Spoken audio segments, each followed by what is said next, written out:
Okay, I wanted to post another chess game here. This is nothing spectacular, it's just basic, but it has a lot of, I mean, I'll win the game. Why would I post a game that I lose? And it shows a lot of cool principles here, so without anything further from me, let's get started. I'm white here, you can see my name at the bottom. This is a 3-minute game, so it's happening pretty fast. Like, pawn to king 4, no big deal. Pawn to king 4, no big deal. King's Gambit, right? You're offering up this pawn, see? Bam, right? Black can just take pawn pass for pawn, and you can't take the pawn back. But if black does that, then he gives up a central pawn for a flank side pawn, right? Which he does, right? This is a King's Gambit accepted. So as you can see, now black's central pawn is away from the center, and that still gives me 2 central pawns. Right? Chess is all about these 4 squares in the very center of the board. Right? They are solid gold real estate, and you control them, you control the game. So, King's Gambit accepted. I prefer this move, knight to king bishop 3, as a follow-up because it prevents black from sliding his queen down this diagonal here and playing queen to h4 check, which is a real. It's just a pain in the butt move if you're white. So knight to bishop 3 prevents that. Now he can't play queen to h4 check because knight captures queen, right? So it also facilitates the castling on the king side. No big deal. All right, knight to king bishop 3, that's pretty normal. It kind of threatens my central pawn there, so I better protect that. Knight to queen bishop 3, protecting that pawn. That's pretty normal, basic development. It's all about development, man. You've got to develop your pieces and get them out there and get ready to get in the game. And what we'll see in this game is black doesn't do that. Black lags behind in development. So it's black's move. That's a pretty good move. Bishop to c5, that's real powerful. It prevents me from castling. You can see that bishop just eyes right down that diagonal to the g1 square, so I can't castle until I block that bishop. And it clears out the space for him to castle, so he's doing well. He can castle now. Everything's clear on his back rank between his king and his rook. So it's my move, pawn to queen 4, right? So now that blocks the bishop, and it also threatens the bishop. All right. It also opens up my dark squared bishop, so that move has a lot of purposes. It develops, it defends, it attacks. All right, so he's got to back up. So now right here, by backing up like that, black loses a little bit of time in development because he's moved the same piece twice, and I haven't. All right, so he threatens a knight, but that's okay. It's protected. And I clear out my last piece there. I usually play bishop to c4 in the King's Gambit and move the bishop out 1 more square to the c4 square. But right here, I want to protect this king's pawn. See, he's still got that knight. Attacking this pawn. Now the pawn's guarded by the knight, but if he plays bishop captures knight, and I play pawn captures bishop, then my pawn is hanging. I don't want that. So, anyway, bishop to d3 is not a bad move. It clears out. Now I'm ready to castle. I've protected my pawn again. All right, it's black's move. And knight to queen bishop 3. Okay, that's not a bad move. I think he should have castled. He's ready to castle. He should castle, in my opinion, but that's not really a bad move. Right, my turn. I castle. Right now, my king's tucked away. Looking good here. It's black's move. He should castle. He should castle.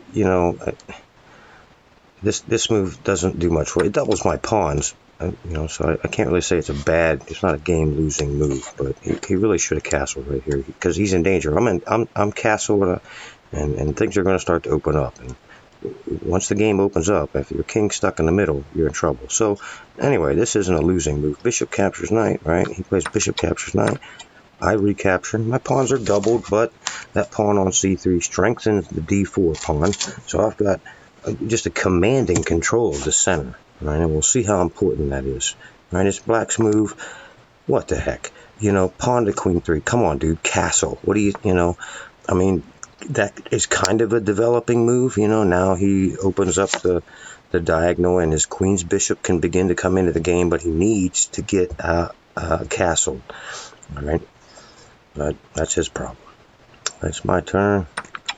I pick up this pawn, right? That's the pawn from the beginning of the game when he accepted the King's Gambit. That pawn's real hard to defend, so he just kind of left it there. It's no problem. But that allows me, now my bishop takes the pawn back. I regain the material equality.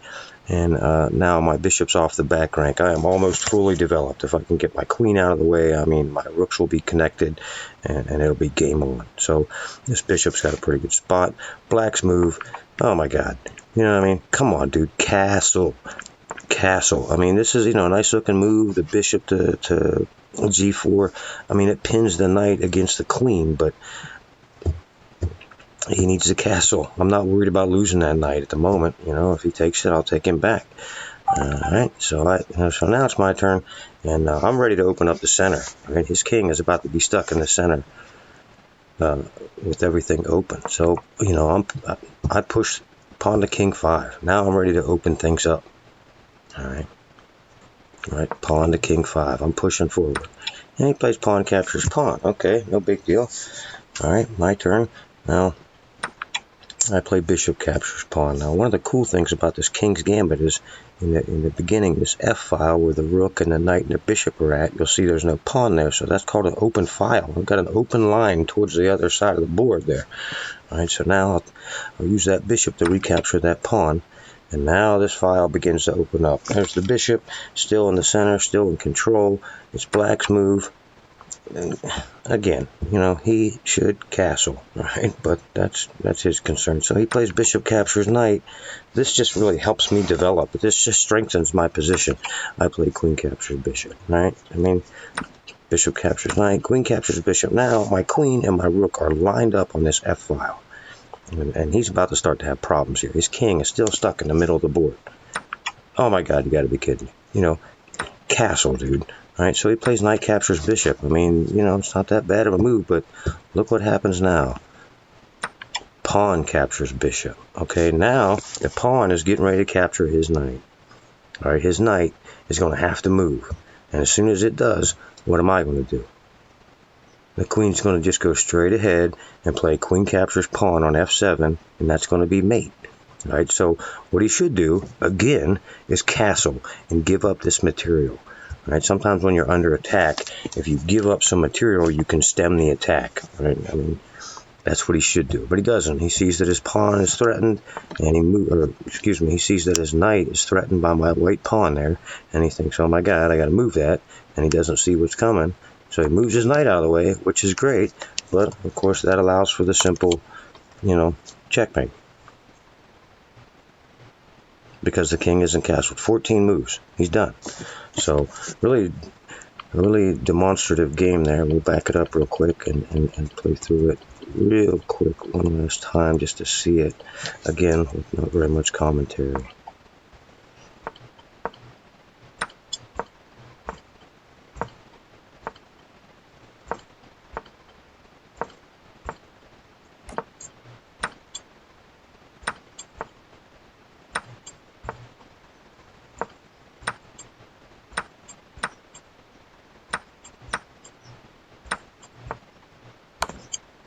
Game over.